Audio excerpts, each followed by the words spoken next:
This is News Sign. 5 minutes of news in sign language with Cynthia Saltzman.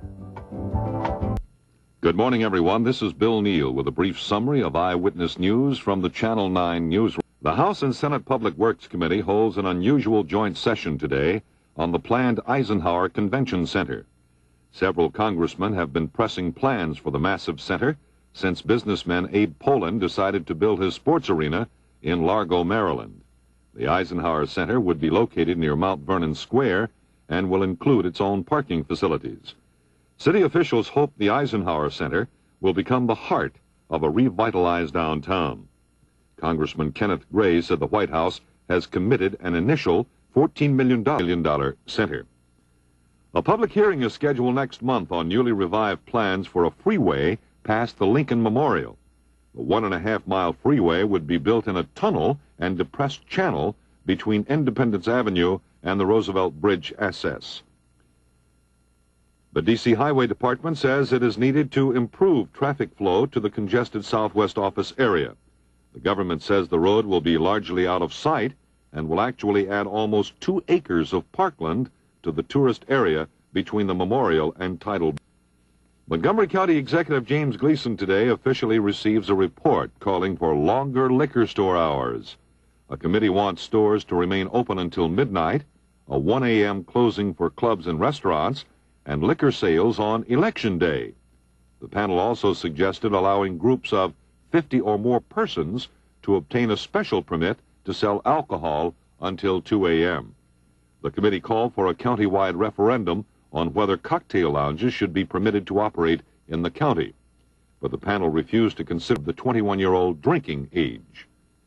D.C. corrections officials are due in court today to explain why they should not be held in contempt for the treatment of a young Lorton inmate. Federal Judge Charles Ritchie called the men before him in the case of a 19-year-old inmate who was sentenced for robbery under the lenient Youth Corrections Act. The youth's attorneys say he was beaten in Lorton, and jail officials have failed to take proper care of him. Montgomery residents tonight speak out on the county's sewer problems. The county hearing on County Executive James Gleason interim sewer program. The proposals include creation of temporary sewage treatment plants and additional relief sewer lines. Yesterday, Gleason, Prince George's County Executive William Gullett, and council chairmen from both counties attended a meeting with Maryland Health Secretary Neil Solomon. Dr. Solomon told the local officials to take the lead in correcting the area's sewage problems. The group plans to meet with federal water quality officials shortly. In suburban Maryland since 1970 because of overloads. The Agriculture Department is threatening to hold up nearly $700,000 for Federal City College's Community Education Department.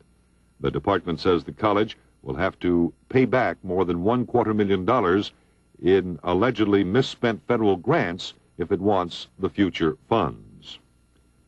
A federal audit shows the land grant money was used to buy unauthorized equipment and for what the investigators called questionable. The auditors say apparently there was no criminal intent or personal profit for college officials involved in the misspending.